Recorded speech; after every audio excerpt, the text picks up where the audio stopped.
Once you start to get into business, you respect the work, the pain, the excruciating pain that it takes to start things up and then continue to scale up. And the amount of never-ending BS that you have to tolerate, it's never ending. So 16 years of business experience. I'm going to tell you my experiences, and hopefully you'll learn a couple things from this.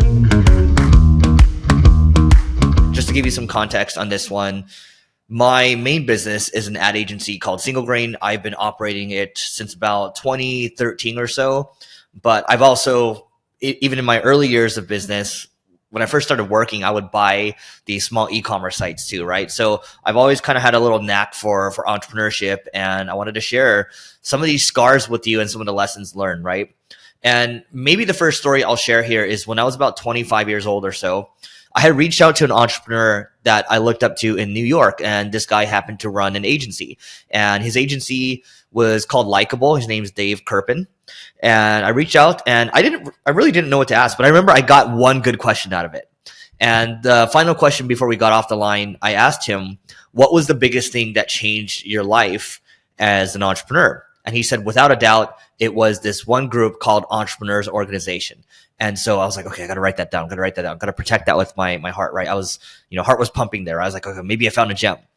And so after we got off that call, I looked into Entrepreneurs Organization, and I found out that it was an entrepreneur-only peer group, and you needed to do at least $1 million in revenue to qualify to join Entrepreneurs Organization.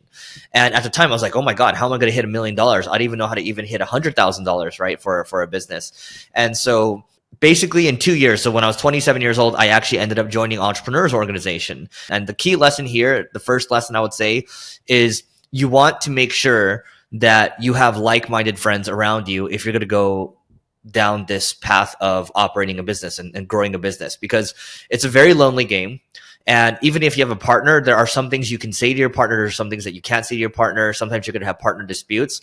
So having like-minded friends around you, like-minded individuals who are also, they've experienced some of the things that you're experiencing. Maybe they're not exactly in the same business that you are, but they understand the pains of being an entrepreneur.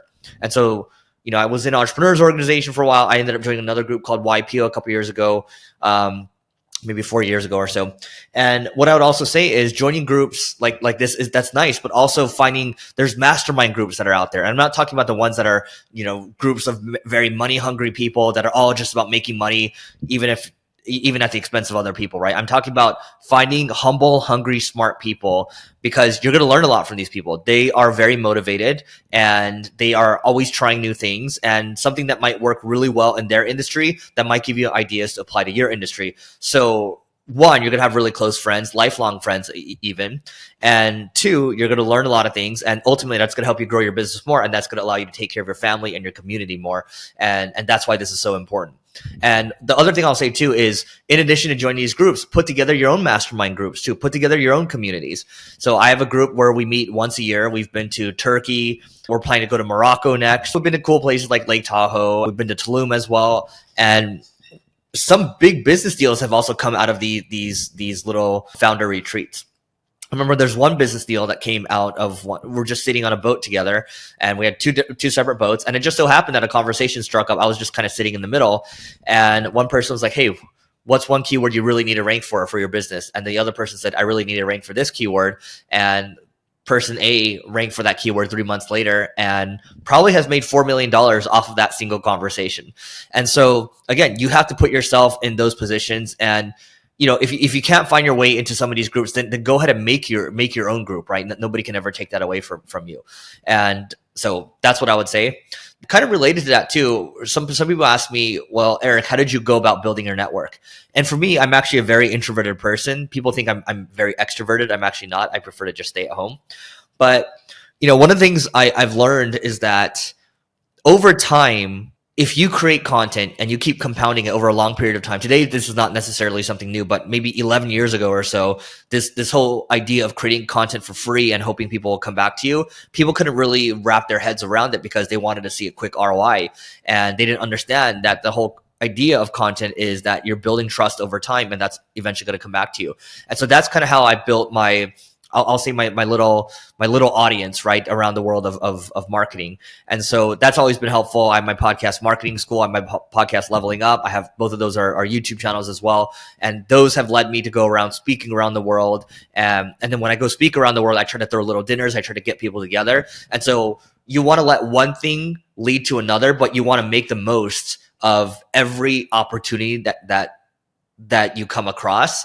So it's like, okay, I get invited to speak somewhere. Okay, how can I make the most of that speaking opportunity? Okay, I'm going to invite people together and, have dinner together. What else can I do, right? So I'm always thinking about what else can I do? What else can I do? What else can I do? And that's what's helped me along the way when it comes to business. And so I read a lot of business books, and you can see generally, like even behind me too, I have a lot of books, and I love reading. I love learning. I love teaching as well. And if you were to ask me if money were no object, what would I be doing? That's the real question.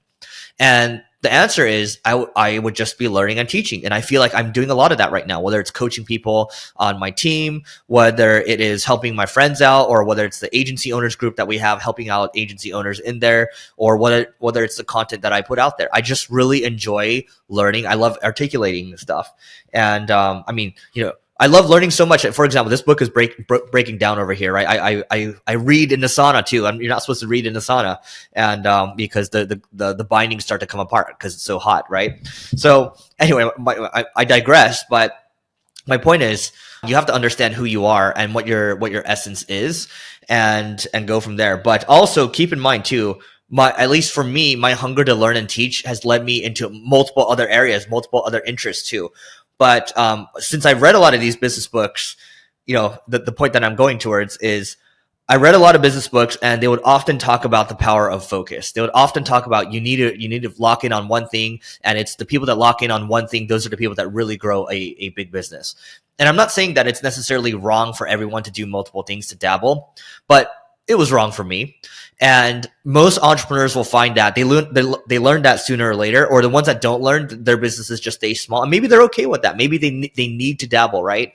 At least for me, though, I've learned that being unfocused, on one end having an agency, on the other end buying two other agencies at the same time and handling the integrations there, and then also having a SaaS product and having an education product while also releasing a book at the same time, that's a little bit much. And so I would say that one of the biggest scars that I've had, that I've learned, is one, it's being unfocused. It hurts like hell. It will come back to bite you. And you might think you're more talented than you actually are. But if you think about it, if you're one person attacking one project with all of your might, all of your brain space, you're going to be infinitely ahead of someone that's attacking 10 different things at once, right?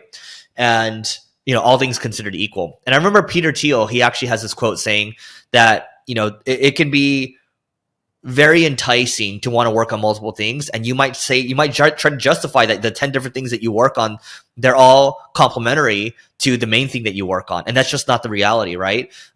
Because again, when you distract yourself and you try to think about 5 different things or 12 different things, again, your head is distracted and you are not operating at your 100% capacity while someone else is. And how are you supposed to win, all things considered equal? You can't win. And well, the beauty of business is that it is a free market, and you'll get the results that you deserve at the end of the day. But when you become unfocused, it's hard to dive into the micro problems for each business, because each business has very deep problems. The project that you have is hundreds or thousands of different problems that need to be solved, right? But then when you do hundreds and thousands times 10 different projects, then you can never quite go deep. And that's going to prevent you from achieving the results that you want. And at least for me, I want to play the game where I played it at a very high level. And that's really my motivation at the end of the day. I've talked to a handful of my entrepreneur friends. We've run these personality tests. And for me, I'm 99% intrinsically motivated. Whereas some of my more money-driven friends that have also taken the personality test, some that are even billionaires, right? They are very extrinsically motivated, and they're very motivated by money. It's not the case for me. I just love learning and teaching. And I'll give you a little side tangent here. If you really want to understand who you are as a person, then I would highly recommend that you go take the Principles You personality test. So it's the word principles, plural, YOU.com. It's completely free to do. I'm not affiliated at all, but I'd say it's probably 90 to 95% accurate. Every single person I've had take it, whether I use it for recruiting people, or in some cases I've used it when it comes to relationships, for example, it's worked out really well. And it will tell you if you are dependable. It'll tell you if you're detail oriented. It'll tell you if you're a creative person. It'll tell you if you're a humble person. It'll tell you if you are a person that has good composure. All of these things. It'll tell you if you're a person that you can lead. And we have everyone at our company take these, right? So maybe that's another bit of wisdom. A lot of people talk about personality tests. I would say they're pretty important, because once you start to figure out who you are as a business owner, what values you deem to be important, then you want to look for those values in other people. And by the way, this personality test works out well for us, because our core values at my company: be improved and obsessed, be open-minded, and then be reliable. And those three things you can see, like, are these people growth oriented? Are they dependable at all? And so on. All right, quick note. This is about my company. It's called Single Grain, and Single Grain is an ad agency where we're focused on driving innovation. And so I want to talk about a couple of new strategies, and if you need help with marketing, great. If not, here are a couple of new strategies that you should try out.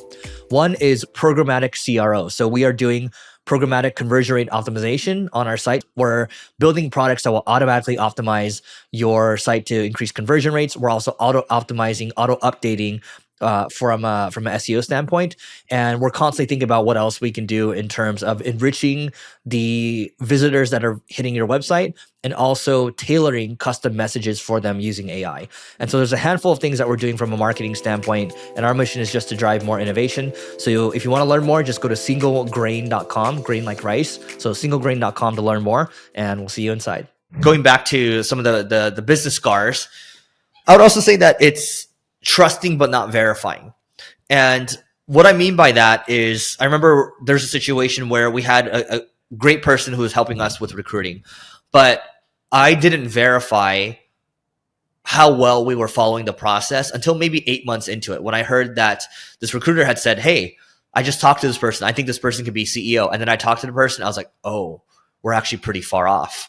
And so I didn't really have to wait 8 months to do that. I gave my trust away too quickly, and I also didn't verify. And when it's your company, when it's your business, you're one of the co-founders, you're one of the founders of the business, you'll eventually figure out, if you haven't already, that it's you who will drive the pace at the end of the day. If you don't drive the pace, nobody else is going to drive the pace. Even if you hire someone to drive the pace, they're not nearly as incentivized as you are to drive the pace. And if you don't keep your foot on the gas pedal, then things are going to slow down. And when you start to defer, when you have this air of deference around you, where you're hiring all these people that have been there, done that, you can't do that. You got to keep your foot on the pedal, on the gas, to keep things moving. Because if you don't, then that's when things start to slow down. So another thing I'll say is this: wanting to sit back and watch someone grow is a very admirable thing to do. And my logic behind this has always been, look, I didn't do that well in school. And if someone like me can, quote unquote, figure things out, then I think anybody can figure things out, which might be true. But in an organization, if you are assigning something that is high risk and that person has low experience in that area, then you are not that smart, because that is too risky for the company. Now, on the flip side of that, if someone is, let's say the responsibilities, it's going to get coffee, for example. Okay, that's low risk and you don't need that much skill or experience for that. Okay, in that case, yeah, you can let someone learn, and maybe they made the wrong order or whatever. That's not a major thing. That's a very minor thing. But you got to understand that, again, the higher the risk and the less experience, you might have to get involved. And the lower the risk, the less experience needed, you probably don't need to be as involved, right? So you have to understand the bands of delegation. And some people just go way too far on delegation, or not enough delegation, right? Too much control. And so you're gonna have to figure out a balance there. And honestly, a lot of stuff when it comes to business is balance at the end of the day. So, wanting to sit back and watch people grow, you can do that to an extent, just with, I would say, lower risk roles. And keep in mind, again, if it's a high risk thing, guess who's going to have to clean it up if it doesn't work out? It's going to have to be you, because not only are you going to have to fire the person, which is going to decrease morale, but you're going to have to jump in, which is going to take your time off of potentially higher leverage opportunities. So that's something you have to keep in mind, right? So yes, absolutely, you want to make sure that you hire someone that's on top of it. But if you're not there pushing the pace and you're kind of sitting back when it's a very high risk thing, well, and it's a new thing too, then that's ultimately on you. So I would say you want to do the opposite of what I did there. And I would also say that not being involved. So I remember when we did these acquisitions a while back, I had hired a GM, and this person had worked at an agency for, she's worked at multiple agencies. And, we hired this person and we were very excited about it.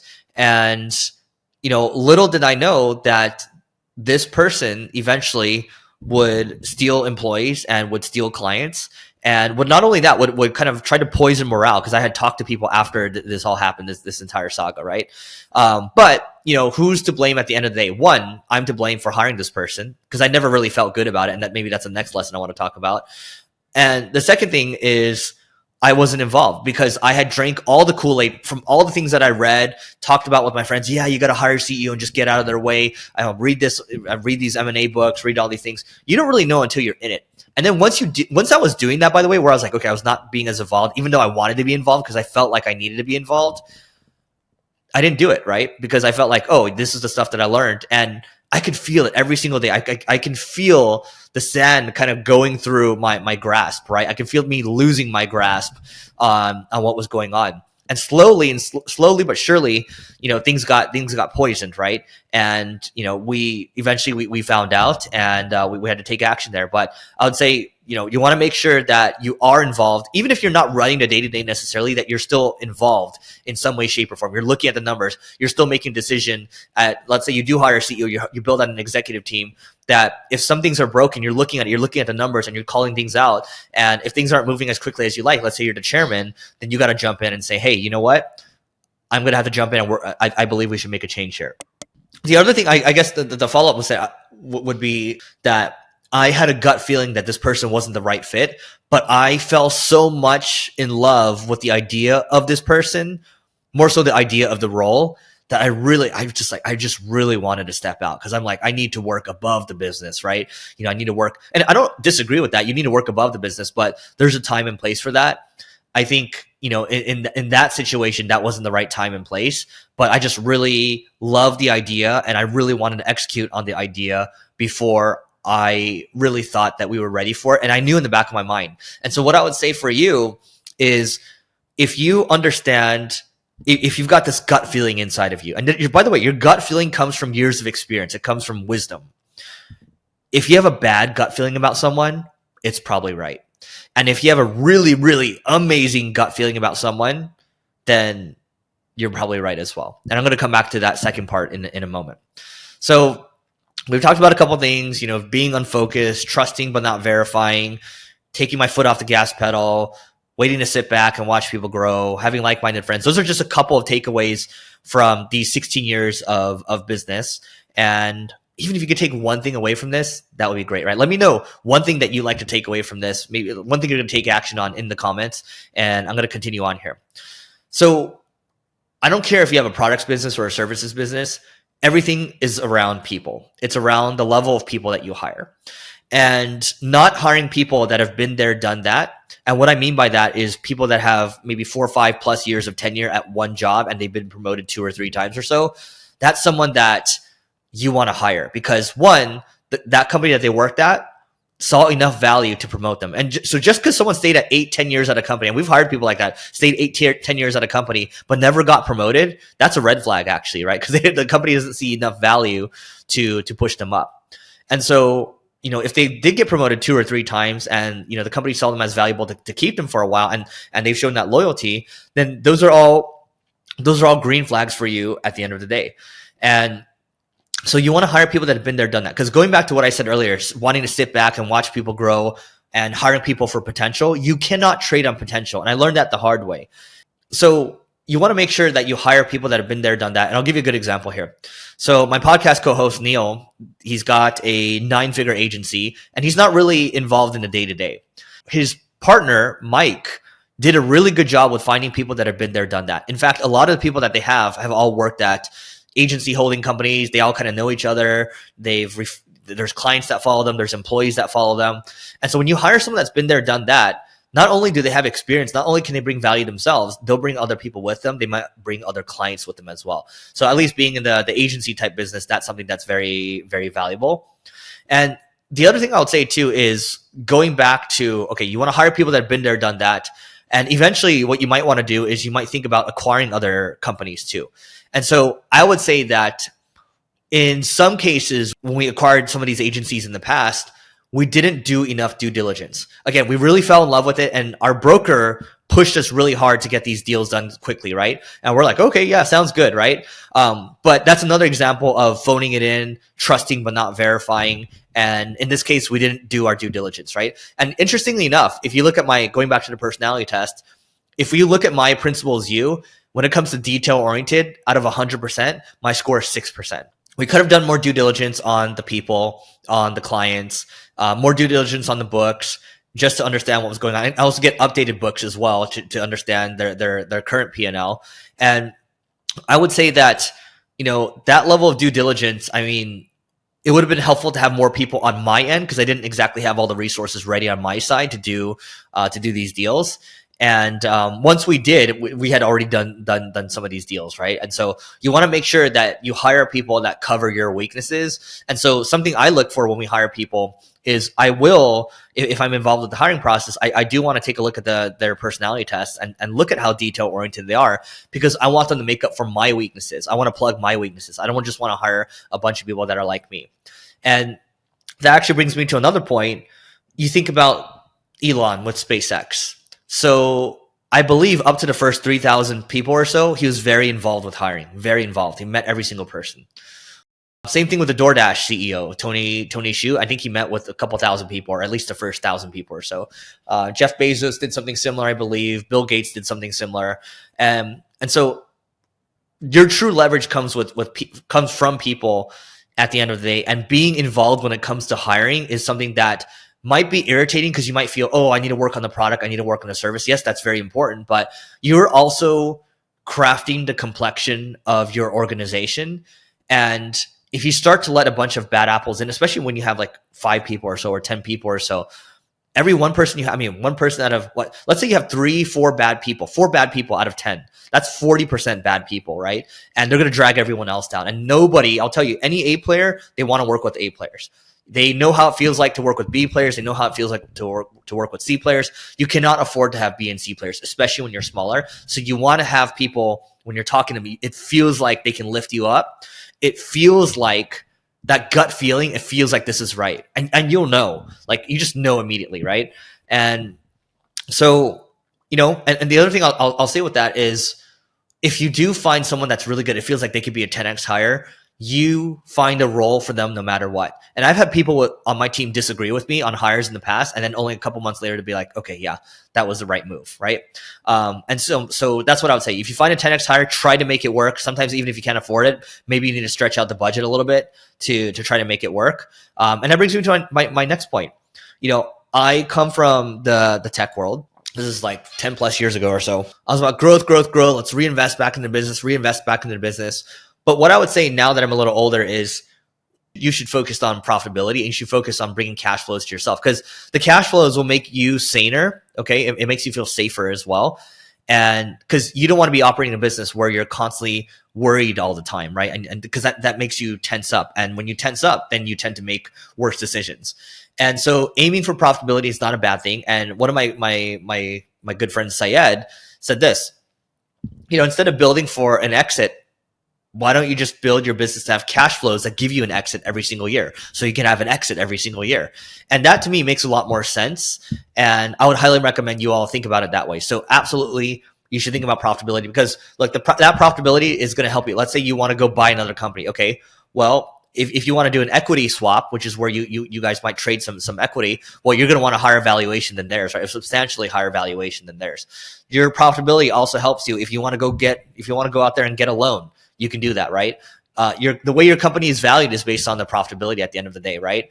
Now, there's a couple other things you can do. We've talked about seller discretionary earnings, where you might run a lot of your expenses through the business, and maybe your 100K in profit for your business, maybe 500K or more. You can basically do add backs, but that's for another conversation. But that's what I would say. I mean, it's, you want to make sure that, you're running the company for the long term, and you're not necessarily building it to sell, but I would say that you do want to build it in a way that it's attractive to someone that might want to buy your company. Because private equity, the way they run things is, yes, they're looking to make sure that the numbers are solid. And when you run things the right way, when you build your company to sell, not looking to sell, but you're building it to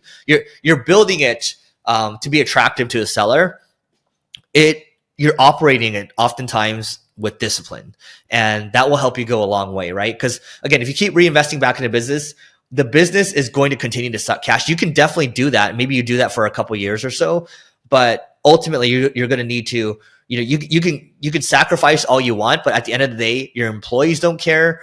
Your customers don't care as well. But I'll tell you who does care. Your family cares, and you care as well. So you got to make sure that you take care of yourself first, and then make sure then so you can do a better job of taking care of everyone else, right? So when you think about your plane, you put your oxygen mask on first, and then you can put the oxygen mask on for other people. So that's what I would say. And the other thing too, I would say, is you want to over communicate things in general. And so you might think that just because you repeat something 3 times that everyone understands it, but only you are hanging out with yourself all the time. And so if you go out to somebody else and you're like, hey, our core values are to be improvement obsessed, to be open-minded, to be reliable. Even if you told me that, if I'm a fresh person, if you told me that 3 times, I probably still wouldn't remember. These are the types of things, the mission, vision, values, they need to be repeated over and over. And one other thing too is the way we communicate is we often write a ton of memos, and we took this from the Amazon way of doing things. And the Amazon way of doing things is they like to write memos. And if, let's say, I have an initiative that I want to bring up, well, let's say it's a very big initiative. Maybe I'm writing a 6 or 7 page or 8 page memo. Maybe it's taking me 2 weeks to do so. Our memos typically don't take that long, and they're typically shorter. But if I have an idea and I'm trying to clamor for resources, then I'm going to write a memo, because the memo helps me articulate my thoughts better. And sometimes as I'm writing it, I might just stop and not write it anymore. But it forces me to think through the different scenarios, the different pieces on the battlefield, so to speak. And sometimes I'll find myself, if I write a memo and I send it to people and there's so many different questions, it's pretty clear to me that, or it's not even the questions, it's more so confusion. If there's confusion, then I haven't written a good memo, right? And so after I've done that a couple times, it's embarrassing to feel that, and that makes me want to do a better job for future memos. And that behavior carries on to other people too. And so at my company, at least, or any company that I'm at, if you want to push an idea forward, you're going to write a memo. If you're going to try to take other people's time, then you're going to put up the upfront work first to prove how serious you are about it. And that's what it is. And I found that to be extremely, extremely helpful. And we read the memos in the beginning of a meeting just so everyone reads it. Because sometimes you might have 10 people in the meeting or whatever, and maybe it was like, hey, did everyone read it? Maybe 2 people didn't read it. I've been guilty of that before because you're just too busy, too many things going on, right? But when you set some time aside in the very beginning to talk about it, and then you have a messy meeting to kind of discuss all the details, and then you make a decision at the end of it, that's a good meeting at the end of the day, right? And that's what we aspire to do. I got to take a minute to tell you about the Agency Owners Association. This is a peer group for agency owners. Think YPO or EO, but for agency owners. And I just wanted to read you a couple of testimonials. So this first one comes from Carrie, and we asked her, what do you like most about the group? She said, having a group of people to discuss and bounce ideas. The leads are great too. Yes, we share leads in this group as well. This one from Alian, he says, the ability to really post whatever I want and need, and the group responds. Great experienced members, getting a lot of insights from conversations with other members, getting a lot of value from sessions from Eric, getting advice from others as well. And so if you want to grow your agency faster, and you want a peer group to do so, just go to marketingschool.io/agency. This is a group that both Neil and I created. And our hope here is to create a vibrant community of agency owners and do a lot more with it in the future. So again, marketingschool.io/agency, and we'll see you inside. We talked about hiring people that are competent, people that have been there, done that, looking for those 10x hires and hiring them no matter what, trying to find a role for them. We should also talk about firing quickly too. And what I would say is once you start to see something's off with someone, I'm not proud of this, but in some cases we fired people in the first week, or in some cases actually after the first day. And that's a very bad mistake on our part, more so my part than anything, because it's something that I signed off on. Because when you hire someone full time, you are putting their life in your hands. And when you make a decision to fire them on the first day or within the first week, it shows that you didn't do enough due diligence and you are now affecting their lives. And that's not a good thing. And by the way, if your team doesn't help you figure out, hey, like we've made these mistakes a couple times and nobody speaks up, well, then you probably need to upgrade your team as well, right? When people start to sit around and they look around at each other, once that happens a couple times, that tells you that your team isn't good enough at the end of the day, right? And by the way, if you want to know if your team is good enough, go on vacation. I've done this a couple of times in the past, and you'll see where things break. You see where things fall apart. And by the way, like people will never admit, hey, like I really need you to hire someone else, or I don't think I'm a right fit for this type of role. People will seldom say that. And sometimes you just need to go to them and say, hey, Jack, we talked about this a couple of times, when it comes to recruiting for this certain role or being proactive about it, it doesn't seem like it's quite there. And then Jack will be like, yeah, I'm going to be honest, my energy is more so in this area, and this is what I'm world class at. And I'm happy to do what you're asking me to do, but I just don't think I'm the best at it. I think we should find somebody else for that, right? If that's the case. And by the way, people are scared to say that. Like it takes a lot of courage for someone to say that, because that instantly puts their job on the line, right? And so like my point of where this is all going is you want to fire people quickly, and you want to give them warnings quickly, right? Like once you see something's off, ideally just nip it in the bud and say, hey, like when you did this over here, this doesn't quite align with our values here of being improvement obsessed or being reliable. And you just blame it on the values, right? And then after it happens like 2 or 3 times, just, you want to send an email to people and just say, hey, like, we saw this and that. That way you have a paper trail of what's going on. And if you need to make a move, then you can make a move quickly, right? But what would be the worst is if you let this person sit around for 6 months, 8 months, hoping that they'll get better, but they're just the same over and over. Because ultimately, not only are you going to have to cover the slack, your team's going to have to cover the slack, and they're going to be unhappy about that. Again, A players like working with A players. And the way I think about this is an A player might do 125 to 150% of the work. And a B player might do 80 to 85%. But that 15 to 20% needs to be made up somewhere by someone else.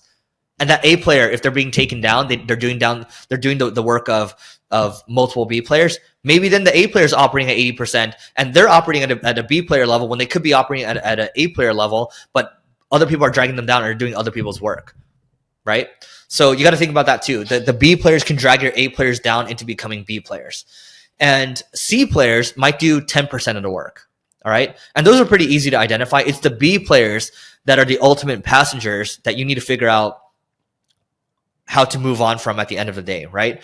Now, if you're a much larger organization, let's say you have tens of thousands of people, yes, you're going to have Bs, you're going to have Cs, right? But I would just encourage you, the smaller you are, as long as you could hold on to recruiting as a founder, hold on to that baby for as long as you can, because the moment you start to let go, that's when things start to slow down a little bit, right? So you got to make sure that you're keeping the intensity up and your values are permeating throughout the organization, okay? And here's another thing I'll say about this, and maybe this will be a little controversial, but a couple of years ago, you had the Coinbase founder saying, hey, look, all these political issues, these social issues, that's not what our mission is. If that's your mission, then we're offering you severance and you can resign. And 5% of his team, which is quite a bit, resigned. But you're seeing more organizations push back now at political or social issues that are not necessarily related to the mission of the company. And so I'll just encourage you that whoever you're hiring, especially people that might be in HR at the end of the day, because HR typically, what I've noticed is that they follow trends and they follow these social trends, they follow these political trends. You just want to make sure and say, hey, you know what? The one thing that's most important to us is our mission, and everything else is secondary to our mission. Our job is to do a good job for our customers and then for our employees. And that's what it is at the end of the day, right? Everything else is icing on the cake. And if you prioritize the other stuff above the mission of the company, then that's not going to work for us. And unfortunately, we're just going to have to part ways, right? That's what I would say without going into too much detail there, because that stuff, the outside world stuff, can start to become a distraction, and you've got to protect your company from all distractions, whether it's outside influences or getting distracted by other projects. So it all comes down to focus at the end of the day, which is what I talked about earlier in this conversation. The other thing I'll say too is, if you're going to run a successful company, you should be thinking about taking breaks regularly. And I'm not saying every year. I'm saying every quarter or so. Maybe every quarter you go on a 5 to 7 day break. And that's not a lot if you think about it at the end of the day. It's, let's say it's 5 times 4. Okay, that's 20 days throughout the year, right? That is going to give you time to go recharge. That's going to give you time to go out there and strategize. That also, when you're traveling somewhere, also gives you perspective too. And I also love the benefit sometimes when you're flying long haul flights, 10-hour flights, 14-hour flights or so, the flights don't have Wi-Fi. And so in that case, you're just really focused. You're locked in. Like for me, I'm not really watching movies as much. I'm reading stuff. So I'm trying to get ahead, trying to catch up on my reading. Maybe I'm reading books. Maybe I'm just thinking through strategy. Okay, what do we need to do to hit certain things? Who do we need to hire? Who do we need to acquire? All those things. And that level of focus is hard to get in a world where we're looking at our phone all the time. Because by the way, when you're in the air, you can't really look at your phone as easily. Right? Like Wi-Fi is getting better and all that, but it's not as easy, right? And so I think for the next couple of years, I think everyone's going to have Starlink in the air soon. And Starlink is really good when you're flying. But, before we do, I would say take advantage of that level of focus and take advantage of those breaks. Bring a notepad with you. And I know like Bill Gates, every year he goes on like for a week or so, he just goes and goes into the woods or whatever, and he just goes read. So think about the breaks that you can take quarterly, but also just think about how recharged you're going to be coming out from that. And you're going to have a lot of different ideas. You're going to be energized again. And your team needs you to be energized because, again, who's going to bring the energy? You are. Who's going to bring the intensity? You are. Who's going to bring the vision? You are. Who's going to uphold the values? You are. And that brings me to another point around it can really hurt sometimes in business if you don't have a partner. So in some businesses, I have partners and some I don't. So my main business, Single Grain, the ad agency, I actually don't have a partner. And the reason you want a partner is you want someone to be able to share the burden with you. Because again, nobody's going to care as much as the co-founders. Okay. Hopefully the co-founders, sometimes one co-founder cares a lot more than the other one. But point is, when you have someone where you can divide and conquer with, so, on one side, someone's focusing on sales, maybe they're focused on the product as well. On the other side, someone's focused on M&A, someone's focused on driving distribution, driving traffic. I don't care how good you are. I don't care how smart you are. I don't care how much of a Superman or Superwoman you think you are. You're still only one person at the end of the day. And I would say, again, this entrepreneurship journey is extremely lonely. And to not have a partner is difficult. And that's not to say, by the way, you can certainly partner up with another agency later and ask or other business later. And you can swap equity or you can have them take a smaller share, but they can be partners in the business. And maybe if you acquire a bunch of different companies, I'm just going to say in my case, agencies. Let's say I go buy 10 different agencies and everyone everyone that's running those agencies, they're a superstar. So there's 10 superstars there. Maybe these people can become the executive team. And maybe some of those people can be on the board of advisors, right? You can have a board of advisors helping you out, right? And I would also say too, what I've also learned from a few friends is that if you have someone that you've worked with in the past that you really know, like, and trust, and they can bring a lot to the table, then do it. Like, for example, I had someone that I've worked with a long time ago, and he was a COO, he was a CFO, and he's got an M&A background as well, and I've always kept in touch with him, right? And I just feel like someday we're going to do something together. And that's what I would say. It's you can eventually make someone like that one of your partners. And sometimes you can just hire someone, even if they don't have the exact experience you're looking for. And sometimes you can take a bet because trust is very hard to come by, and you can take a shot there. So that's what else I would say there. You also want to think about your business being the best engine for your financial growth. And I've talked to a lot of my friends about this, and it's like, oh yeah, maybe I should go invest my cash flows into these other businesses over here. They have better multiples, these SaaS companies. Or maybe I should do angel investing here. Maybe I should go invest into, the Magnificent Seven, or I should go do, I should go invest in real estate. But talk to all my friends who've done this for a while, and we look at the returns, and the best returns have always been from your own business, because you have the most control at the end of the day. You have the most control, you have the most influence, and you know the space really well. You've been compounding in the space for a very long time. And so who better than you than to grow this thing, and to grow this thing at 10, 20, 30, 40% a year, right? I'm not saying that can happen forever, but at least in the very beginning. In the very beginning, you might have like triple digit growth or so every year. So that's what I'd say. And earlier, we also talked about cash flowing to an exit every year instead of building for an exit. If you want to do this for the long term, I look at business as a marathon. I look at this as a game that I'm not going to play for just 1 year, for 5 years, for 10 years. I'm looking at now that I've gotten a little bit of wisdom. I'm looking to play this for multiple decades. And if you want to build something generational, it's going to take decades to do so. 10, 20, 30 years. You look at how long Oracle has been around. You look at how long Microsoft has been around. You look at how long Apple has been around. You look at NVIDIA's been around for a while as well, over 30 years. Amazon's been around for 30 years. All of them, they just kept compounding over time. Apple almost died. NVIDIA almost died multiple times, right? Microsoft didn't die, wasn't close to dying at any point, but a lot of these have had near-death experiences, and maybe Microsoft did in the early days, right? But that's what it is. It's I've learned over the years that your power to endure is much more powerful than, I would say, any genius or talent that you might have. And so if you can kind of be like a cockroach or beat a tortoise in this race, you're going to win no matter what. It's just that most people give up too easily. Most people sell out too easily. And you're not most people if you're listening to this.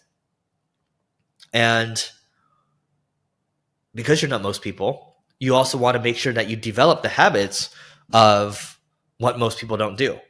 And so these are simple things, right? I'll start with the simplest of them all. Okay, well, you want to live for a very long time because you're going to be doing this for decades. Ideally, you're doing this to have a nice lifestyle too. You want to take care of your family. Well, you want to be able to play with your kids too, right? So ideally, you should probably have a healthy diet. Okay, so that's one piece of it, right? Eating whole foods, trying to avoid anything that might be inflammatory, and you're going to have to do research for yourself. But for me, at least, I have had a nutritionist in the past.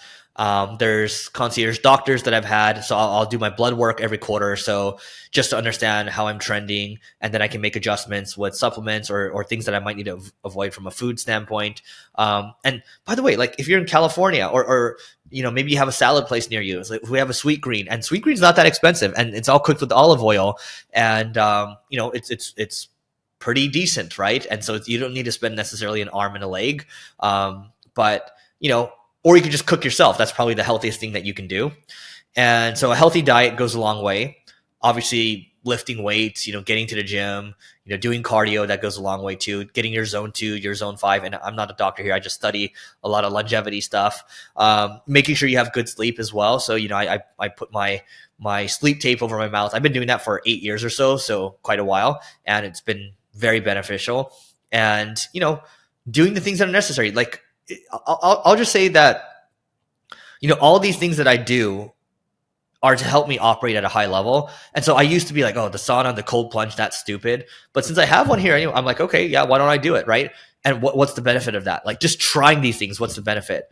Oh, I feel sharper. There's an endorphin high too that lasts for a couple hours. It feels good. You get the toxins out of your body. And so again, this is not a longevity post necessarily, but it's just giving you a window into how you might want to think about this stuff, because you are your machine and you're trying to optimize your machine as much as possible. So you can play the game for as long as you can for the people that you like. You can play the game with the people that you like playing the game with for as long as you can, right? So the final thing I'll say is this, and I've kind of alluded to it, but I used to think it was all about the accolades and all about the cash or how much you make or whatever. And that was very early in my career. I quickly learned that was not the way. Um, and then I would say a little later, I learned that the only thing that matters is really just friends and family at the end of the day. How's your community around you? Are you seeing people? Are you doing things that you like with people that you know, like, and trust? And I think that's what it's all about. And I would even say that, even though you have employees in your company, and I certainly, I used to view employees as friends, and I realized, an issue with that is you become too close and you start to make exceptions here and there. You start to play favorites. But I still think that, you can still have employees as friends at the end of the day. It's just a little bit of a different relationship. And that's not to say that they are, I certainly enjoy working with people that I consider friends. But you just want to make sure that you're not playing favorites, and because that's something that will come back and bite you, right? So that's just something to keep in mind. But ultimately, the only thing that matters, I believe, long term, is friends and family. And you got to ask yourself too, do you actually enjoy what you're doing? And I'll just say, maybe in the beginning when I took over this agency, because I came from tech, I thought that my poo-poo didn't stink and that I was too good for the agency. So my goal was always to get out of the agency and take the cash flows and reinvest it into other projects, or reinvest those cash flows into other areas like other investments. But now I've rewired my mindset to think about, okay, well, no, we're just going to compound this for multiple decades and see how big the outcome can be, because that's going to show how good I am at playing the game, and because I enjoy playing the game, right? So I'm just playing this game right now. And I've always thought to myself when I was younger, because I played a lot of video games, and I thought that, man, I was going to be screwed in real life, because I was like, if I can't find one thing that feels like a game in real life, I'm going to be screwed. And thank God I found marketing first, which felt like a game. And then I found business, which I believe is the ultimate game. So if you can look at the work that you do as a game, and a never-ending game, an infinite game, then that's something that you're going to play for a very long time. And that's not saying that you have to give it away to your family or whatever. You can decide what you want to do with your money at the end of the day.